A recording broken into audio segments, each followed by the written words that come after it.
En Duende Reddit, la historia de hoy es... Durante la cena posterior al funeral de mi padre, mi madrastra de 6 meses comenzó a sollozar ruidosamente diciendo que se sentía tan sola, y que yo la estaba tratando injustamente, al no dejarle la casa. Cuando todos me miraron esperando una respuesta, revelé algo que nadie sabía. Perder a mi padre fue una de las experiencias más dolorosas de mi vida. Todavía no me parecía real. Hace apenas unos días estaba sentada con él, escuchando una de sus largas historias, esas que antes me hacían poner los ojos en blanco, pero que ahora daría cualquier cosa por volver a escuchar. Y ahí estaba yo, de pie en una habitación llena de dolientes, asintiendo y agradeciendo las condolencias cuando lo único que deseaba era desaparecer. Debería haber podido guardar luto en paz, pero la nueva esposa de mi padre, mi madrastra de apenas 6 meses, se encargó de que eso no fuera posible. No me desagradó cuando mi padre nos presentó. Era educada y siempre usaba un tono dulce, pero había algo en ella que me inquietaba. Se había casado con mi padre precipitadamente, apenas medio año antes de su fallecimiento, y aunque intenté alegrarme de que hubiera encontrado compañía, nunca pude quitarme la sensación de que estaba más interesada en su dinero que en él. Pero me callé en aquel entonces. Si él era feliz, no quería arruinarlo. Ahora me arrepentía de ese silencio. La primera señal de alarma llegó durante la lectura del testamento. No esperaba sorpresas. Mi padre siempre había sido claro sobre sus deseos. Me había dejado la casa familiar, ya que yo era su única hija, y ese era el hogar donde había crecido. Había reservado una cantidad generosa para su esposa, asegurándose de que estuviera bien atendida, pero la casa en sí era mía. Ella no reaccionó al principio, solo asintió como si lo hubiera anticipado. Pero más tarde, cuando todos se habían marchado, hizo su primer movimiento. Se sentó frente a mí en la mesa del comedor, la misma donde mi padre y yo solíamos desayunar cuando era niña, y comenzó con un tono empalagosamente dulce. Dijo que sabía que yo todavía estaba de luto, pero ¿no tendría más sentido que yo me mudara y la dejara quedarse? Después de todo, ella era la esposa de mi padre. Había sido su compañera, la que había estado con él en sus últimos momentos. ¿No debería tener derecho a quedarse en su casa? Le respondí con calma que no era solo su casa, también era mía. Me la había dejado por una razón. Ella fingió entender, sonriendo con esa sonrisa falsa y comprensiva, pero luego comenzó a manipularme con la culpa descaradamente. Dijo que era una viuda afligida sin ningún otro lugar a donde ir, que ahora estaba completamente sola, que se había dedicado a mi padre, y que esto era lo mínimo que yo podía hacer. Añadió que yo era joven y tenía toda la vida por delante, así que ¿por qué querría estar atada a una casa llena de recuerdos? No mordí el anzuelo. Le recordé que mi padre ya la había dejado económicamente establecida. No estaba pasando apuros, y si realmente necesitaba un lugar donde quedarse, podía encontrar uno fácilmente.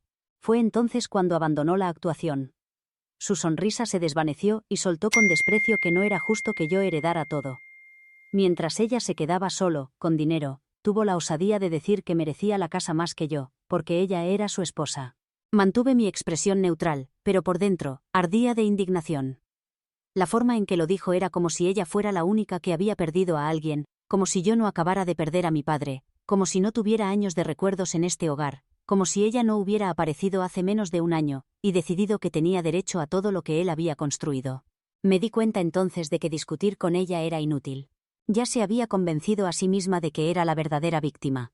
Nada de lo que dijera cambiaría eso, así que hice lo inesperado. No luché. La dejé creer que tenía una oportunidad. Asentí, fingiendo considerar sus palabras, diciéndole que necesitaba tiempo para pensar. Pareció satisfecha con eso, claramente convencida de que había plantado la semilla de la duda. La dejé creerlo. Dejé que pensara que estaba ganando. Porque cuando llegara el momento, no sabría qué la había golpeado. Mientras tanto, noté que su comportamiento comenzaba a cambiar. Fue sutil al principio, reorganizaba cosas en la casa, movía muebles como si se estuviera instalando permanentemente. Luego empeoró. Comenzó a tratarme como si yo fuera una invitada en mi propia casa, haciendo pequeños comentarios sobre cómo podría ayudarme a empacar cuando decidiera dónde quería mudarme. Fue entonces cuando comprendí que estaba completamente convencida de que tomaría el control. Actualización 1. La gota que colmó el vaso llegó en la cena familiar posterior al funeral. Se suponía que era un momento para reunirnos y recordar a mi padre. Una reunión sobria pero respetuosa. En cambio, ella la convirtió en un espectáculo de autocompasión. En plena cena, comenzó a llorar ruidosamente. Sus hombros temblaban dramáticamente mientras sollozaba sobre lo difíciles que habían sido las cosas para ella. Habló sobre cuánto extrañaba a mi padre, pero de alguna manera lo transformó en un ataque contra mí. Sollozó que se sentía tan sola, que estaba siendo tratada injustamente, y que yo estaba haciendo su vida más difícil al no dejarla quedarse en el hogar que compartía con mi padre. Se presentó como una pobre viuda desamparada, y me pintó como una hijastra cruel y sin corazón que se había vuelto contra ella en cuanto mi padre falleció. Algunos familiares parecían incómodos. Otros parecían considerar sus palabras. Pude ver su estrategia. Estaba tanteando el terreno, tratando de ver quién tomaría partido por ella. La dejé hablar, la dejé seguir y seguir, cavando su propia tumba mientras yo tranquilamente terminaba mi comida. Cuando por fin acabó, me limpié la boca con la servilleta, la coloqué sobre la mesa y finalmente hablé. Comenté que resultaba gracioso, realmente gracioso, cómo estaba sentada ahí, sollozando sobre lo injusta que yo era, cuando ella había sido quien intentaba echarme de mi propia casa desde que terminó el funeral. La habitación quedó en silencio. Vi cómo su rostro perdía el color cuando la realización la golpeó.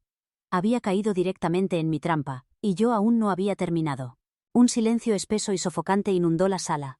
El rostro de mi madrastra había palidecido completamente. Sus lágrimas de cocodrilo se secaron más rápido de lo que podía parpadear. Había estado tan confiada, tan segura de que su actuación dramática convencería a la familia. Esperaba que todos se volvieran contra mí y me pidieran ser más comprensiva. Pero ahora todos la observaban, esperando una explicación. No le di la oportunidad. Señalé que resultaba extraño cómo se lamentaba sobre mi supuesta injusticia cuando había pasado la última semana intentando apoderarse de mi casa, una casa sobre la que nunca había tenido derecho alguno. Me dirigí a los parientes que habían comenzado a mostrar comprensión hacia ella, y les pregunté si creían justo que la hija del difunto se viera obligada a abandonar su hogar de infancia para que la nueva esposa de apenas 6 meses pudiera tomar el control. Eso hizo que varios se removieran incómodos en sus asientos. Y no había terminado. Expliqué que la había dejado creer que tenía una oportunidad, no porque realmente lo estuviera considerando, sino porque quería ver hasta dónde sería capaz de llegar. Y vaya que había llegado lejos. Había movido mis pertenencias, actuaba como si ya fuera dueña del lugar y había intentado manipularme para que me marchara y así reclamar la casa como suya. Su boca se abría y cerraba como un pez fuera del agua, pero se había quedado sin palabras. Luego vino la desesperada retractación. Se rió nerviosamente, negando con la cabeza, diciendo que yo había malinterpretado todo, que nunca había intentado quitarme nada, que solo estaba preocupada por los arreglos de vivienda, y quería conversar al respecto. Incluso se dirigió a algunos de los parientes mayores, interpretando a la pobre viuda confundida, diciendo que había sido un momento emotivo, y que no había querido sonar exigente. Arqueé una ceja y pregunté si mover mis cosas sin mi permiso y decirme que debería empezar a empacar era solo parte de una conversación emocional. El silencio se extendió de nuevo. Entonces mi tío, el hermano de mi padre, intervino. Dijo que siempre había pensado que mi padre fue demasiado generoso con su nueva esposa. Las cosas habían avanzado a un ritmo vertiginoso entre ellos. Miró a mi madrastra directamente a los ojos y afirmó que, aunque había intentado darle el beneficio de la duda, ahora resultaba evidente que nunca se había preocupado por mi padre como decía. Su cara se puso roja como un tomate. Inmediatamente pasó al modo de control de daños. Sollozó, negando con la cabeza, asegurando que amaba a mi padre más que a nada, que él había significado el mundo para ella, y que solo se sentía perdida ahora porque todo había cambiado tan repentinamente.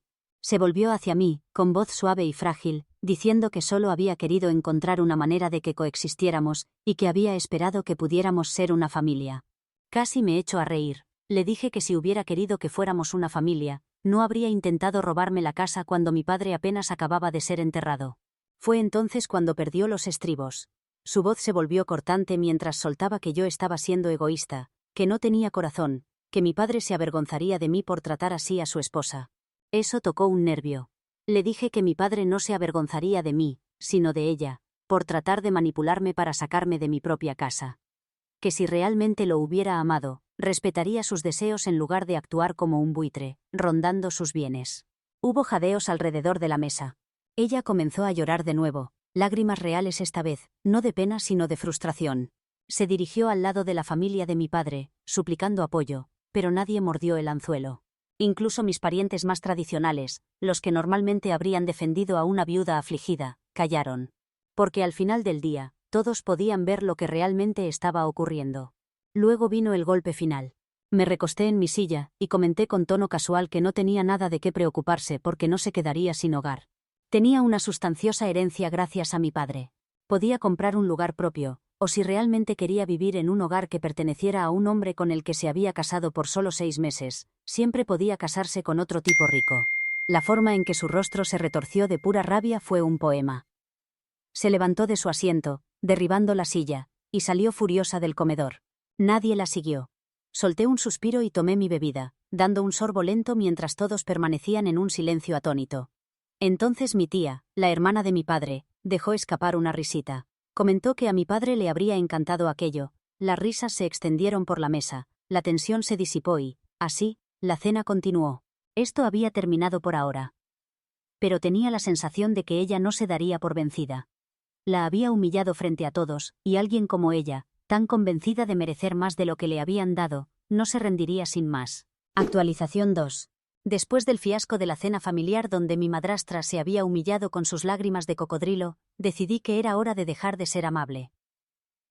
Ya le habían entregado un aviso oficial de desalojo, pero lo había estado ignorando, probablemente pensando que podría desgastarme con suficiente culpa y manipulación. Estaba equivocada. Podría simplemente tirar sus cosas a la calle. Legalmente no podía tocarme. El desalojo era solo un esfuerzo de mi parte para hacer un corte limpio y evitar que pudiera acusarme más tarde. Esa noche, hice algunas llamadas. No iba a dejar que siguiera instalada en mi casa fingiendo que tenía algún derecho sobre ella. El proceso de desalojo ya estaba en marcha, pero ella estaba retrasando lo inevitable, y no estaba de humor para permitir que lo prolongara más. A la mañana siguiente, obtuve una fecha formal para su expulsión y me aseguré de que estuviera debidamente informada. Hice que le entregaran en mano una copia de la documentación oficial. Cuando la vio, montó un escándalo, gritando y exigiendo saber cómo podía ser tan despiadada. Simplemente le dije que no tenía ningún derecho sobre la casa, y que se le había concedido tiempo más que suficiente para buscar otro lugar. Intentó discutir, afirmando que necesitaba más tiempo, pero la interrumpí. Había tenido meses para resolverlo. Tenía dinero de la herencia de mi padre. La única razón por la que seguía allí era porque esperaba que yo cediera, y no lo haría. Y solo para dejar las cosas perfectamente claras, le advertí que si no se marchaba pacíficamente, no dudaría en hacer que las autoridades la escoltaran fuera. Eso la calló de inmediato. El día del desalojo, me aseguré de ni siquiera estar presente. Había empacado todas mis cosas mucho antes, y cualquier pertenencia suya estaba en cajas y lista para ser retirada.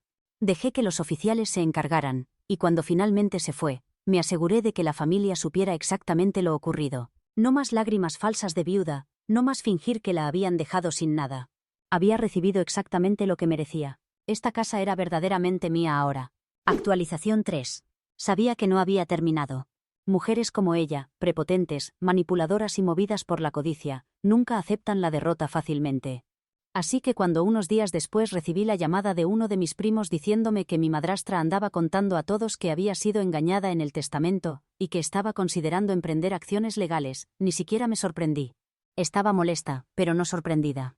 Había abandonado la cena familiar avergonzada, y luego la habían desalojado. Su gran actuación había fracasado estrepitosamente frente a todos. Ahora claramente intentaba reescribir la historia, pintándose como víctima de un engaño cruel. Suspiré y pregunté a mi primo cuántas personas realmente estaban creyendo sus tonterías. Dudó y luego admitió que, aunque la mayoría de la familia veía a través de su actuación, algunos parientes más distantes, aquellos que no conocían toda la historia, comenzaban a murmurar sobre lo injusto que resultaba que la viuda afligida se quedara sin nada. Tuve que reírme. ¿Sin nada? Había recibido cientos de miles de dólares en herencia. Mientras tanto, yo había recibido la casa que mi padre había trabajado toda su vida para comprar, la casa en la que me había criado. Y sin embargo, eso no era suficiente para ella. Le pregunté a mi primo si realmente había iniciado alguna acción legal, y rápidamente me aseguró que no. Mi madrastra solo estaba fanfarroneando, esperando poder presionarme para que le diera lo que quería antes de intentar algo oficial. Eso me dijo todo lo que necesitaba saber. Estaba de farol, pero por si acaso, decidí ser proactiva. Actualización 4. Al día siguiente, concerté una cita con el abogado de mi padre, el mismo que había gestionado su testamento. No estaba preocupada, pero quería estar completamente segura de que todo estaba tan blindado legalmente como recordaba. Cuando entré en el despacho y expliqué la situación, el abogado, un hombre experimentado que llevaba años lidiando con disputas de herencias, simplemente suspiró y negó con la cabeza. Dijo que no le sorprendía. Al parecer, mi madrastra ya lo había llamado, exigiendo saber si podía impugnar el testamento. Arqueé una ceja y pregunté cómo había transcurrido esa conversación. Sonrió con suficiencia y dijo que la había parado en seco. El testamento era blindado. Mi padre había revisado personalmente cada detalle con él antes de firmar, dejando explícitamente claro que su casa debía dejarse a mí, y solo a mí. Su dinero, sí, una parte había ido a su esposa, pero mi padre nunca había tenido la intención de que ella lo recibiera todo. Había protegido mi herencia, asegurándose de que no hubiera espacio para manipulaciones. Así que incluso si intentaba impugnarlo, perdería estrepitosamente. Suspiré aliviada y le agradecí la información.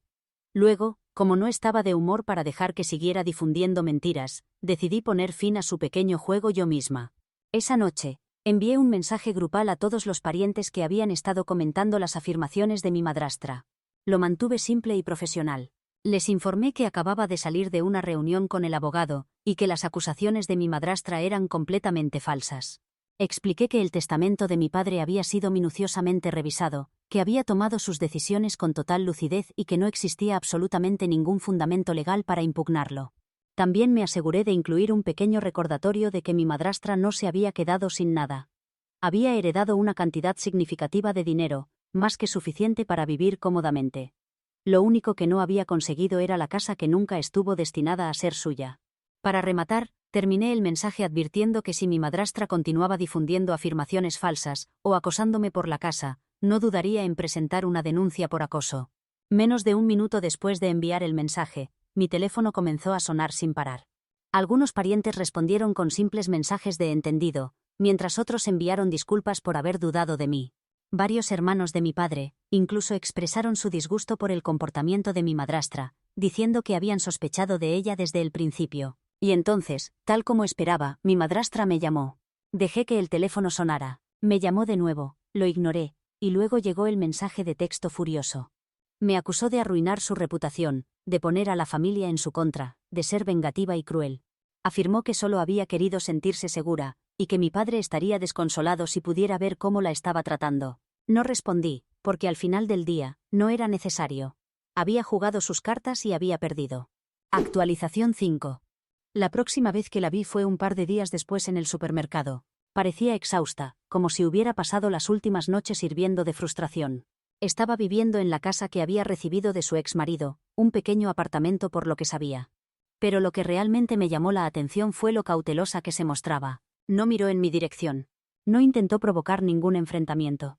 Finalmente había comprendido que no era alguien a quien pudiera intimidar. Actualización 6. 20 días después, ya me había instalado en mi propio apartamento, más cercano a mi oficina, así que no estaba quedándome en la casa heredada por el momento.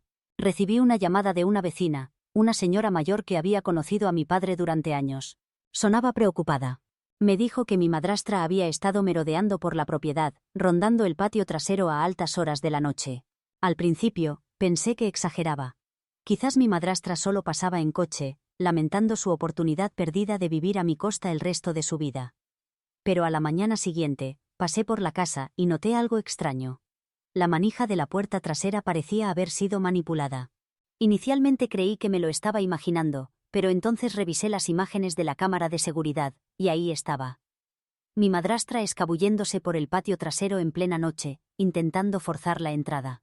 Estaba furiosa, no tenía vergüenza ni sentido de los límites. Había perdido la casa, había sido legalmente desalojada, y aún así, seguía pensando que podía apropiarse de lo que no le pertenecía. Decidí en ese momento que si quería actuar como una delincuente, la trataría como tal. En lugar de confrontarla inmediatamente, esperé. Conocía su tipo. Estaba desesperada y lo intentaría nuevamente. Así que pedí un favor a un amigo que trabajaba en seguridad privada. Instalamos cámaras adicionales alrededor de la propiedad y esperamos. Y, efectivamente, 2 noches después regresó. Solo que esta vez era más osada. Llevaba una bolsa de lona y estaba intentando forzar las ventanas de la sala. Ni siquiera le di la oportunidad de entrar. Llamé a la policía de inmediato, y cuando llegaron, tuvo la desfachatez de actuar como si ella fuera la víctima. Les dijo que estaba recuperando objetos sentimentales y que yo estaba siendo cruel al cerrarle su propia casa. Los agentes no estaban para bromas. Le preguntaron si tenía alguna prueba de que algo dentro le pertenecía. Y por supuesto que no tenía nada más que excusas y sus habituales lágrimas falsas. Pero esta vez no funcionó. Esto ya no era una disputa familiar. Era un intento de allanamiento y robo. La policía se la llevó y presenté cargos. La noticia se difundió rápidamente. Mi familia estaba dividida. Algunos parientes, principalmente de su lado, intentaron hacerme sentir culpable, diciendo que había ido demasiado lejos al involucrar a la policía. Pero del lado de mi padre, me apoyaban completamente. Mi tío incluso me llamó para decirme que estaba orgulloso de cómo había manejado todo. Me dijo que mi madrastra siempre había sido una cazafortunas y que mi padre había estado demasiado cegado por el amor para verlo. Pero ahora, todos la veían tal como era. Su última artimaña había fracasado por completo. Y había perdido cualquier simpatía que le quedaba. En cuanto a mí, finalmente tenía paz. No más intrigas, no más lágrimas falsas de viuda. Solo yo, en el hogar que mi padre me había dejado, exactamente como él había querido. Actualización 7. Si mi madrastra pensaba que su intento de allanamiento iba a ser lo peor, le esperaba otra sorpresa. Porque mientras ella estaba ocupada violando la ley, yo estaba ocupada desmontando parte de su supuesta herencia. Después del intento de allanamiento, mantuve una larga conversación con mi abogado. Quería asegurarme de que nunca tuviera derecho a nada de lo que mi padre había dejado. Fue entonces cuando mencionó algo interesante. Aunque mi padre le había dejado una parte de su patrimonio, el testamento no era completamente hermético. Había lagunas, y no solo una, había varias. Resultó que mi padre no quiso que nada fuera demasiado complicado con la parte de la herencia destinada a ella, probablemente asumiendo que mi madrastra no impugnaría nada. Pero lo hizo. Y como se extralimitó luchando por más de lo que tenía derecho, actuando de mala fe, sin saberlo había abierto la puerta para que yo cuestionara todo legalmente. Sabía que mi padre nunca quiso que ella tuviera control total de nada. Solo debía tener lo suficiente para mantenerse, no reclamar cosas que no eran suyas. Y como ya había intentado manipular el testamento, siendo desalojada, y ahora había intentado entrar por la fuerza, me había dado toda la munición necesaria para impugnar su herencia. Actualización 8. Cuando recibió la notificación legal, perdió los estribos. Me envió furiosos mensajes acusándome de destruir la vida de una pobre viuda. Ya era hora de que dejara esa carta. Incluso se desahogó en Facebook, pintándose como una trágica víctima cuya malvada hijastra estaba intentando arruinarla. Afirmó que el último deseo de mi padre era que se la cuidara, y que yo era una mocosa codiciosa por ir en contra de eso. Pero curiosamente omitió la parte donde mintió, manipuló y literalmente intentó irrumpir en la casa. Obviamente no reaccioné porque podía usar todo esto en el juicio. Comenzó a llamar a parientes lejanos intentando reunirlos a su favor, pero no funcionó. La mayoría ya sabían que había estado actuando de manera sospechosa desde el fallecimiento de mi padre. Algunos incluso me enviaron mensajes diciendo que ya no sentían simpatía por ella. Luego vino la batalla judicial. Apareció con su mejor actuación de viuda, toda vestida de negro, sollozando en un pañuelo, como si estuviera de luto nuevamente. Intentó hacerse la víctima, pero mi abogado destrozó sus argumentos como papel mojado. Proporcionamos evidencia de su desalojo, prueba de su intento de allanamiento, mensajes donde intentaba apoderarse de la casa, registros financieros que mostraban que ya había tomado una gran suma de dinero pero seguía exigiendo más. ¿El juez? Para nada impresionado. Cuando ella comenzó a llorar dramáticamente, el juez la interrumpió de inmediato, y le pidió que se centrara en hechos concretos. No esperaba eso. Había contado con la compasión del tribunal, pensando que la verían como la pobre viuda desamparada. No podía evitar poner los ojos en blanco ante su teatro. En cambio, la vieron como una mujer manipuladora que se había excedido en sus límites. Y entonces mi abogado dio el golpe final. Argumentamos que, debido a que había actuado de mala fe, había violado los términos de su propia herencia. El fallo llegó más rápido de lo esperado, lo perdió todo. Su herencia, esfumada. Del dinero que ya había tomado, se le ordenó devolver una parte. La casa, legal y oficialmente mía, como siempre fue. En el momento en que el juez anunció el fallo, se quedó completamente paralizada. Luego, frente a todos, soltó un gemido como si su vida acabara de terminar. Se agarró el pecho, murmurando sobre lo injusto que era todo esto, y que la estaban echando a la calle. Al juez no le importó, simplemente le dijo que ella había cavado su propia tumba, y ahora debía acostarse en ella. Mientras salía de la sala de audiencias, podía oírla gritando a su abogado, preguntando cómo había permitido que esto sucediera. Pero ella misma se había arruinado. Sin embargo, no había terminado. Comenzó a acosar a los viejos amigos de mi padre, tergiversando la historia para parecer la viuda abandonada y maltratada. Estoy segura de que también intentó coquetear con ellos, pero no funcionó. La gente había visto cómo actuó después del fallecimiento de mi padre. Sabían que no era una viuda afligida, sino una cazafortunas desenmascarada. Sus propios amigos comenzaron a alejarse. Algunos incluso me llamaron para disculparse, diciendo que no tenían idea de lo manipuladora que realmente era. Intentó avergonzarme en redes sociales, pero a esas alturas a nadie le importaba. Yo no era la villana en esta historia, ella lo era. Y lo mejor de todo, acabó teniendo que mudarse fuera del estado porque había quemado todos sus puentes aquí. No podía mostrar su cara en ninguna reunión familiar, y no podía manipular a nadie más para que tomara partido por ella. Perdió su casa, perdió su herencia, y lo más importante, perdió el juego que creía estar ganando. Finalmente pude guardar luto por mi padre en paz, sin más drama, sin más peleas. Solo yo en la casa que me dejó, sabiendo que había hecho exactamente lo que él habría querido. Ella pensó que podía tomar lo que no era suyo, pensó que podía robarme, pensó que podía intimidarme y manipularme, pero al final, se quedó sin nada, y yo recuperé todo lo que me pertenecía por derecho, exactamente como debía ser.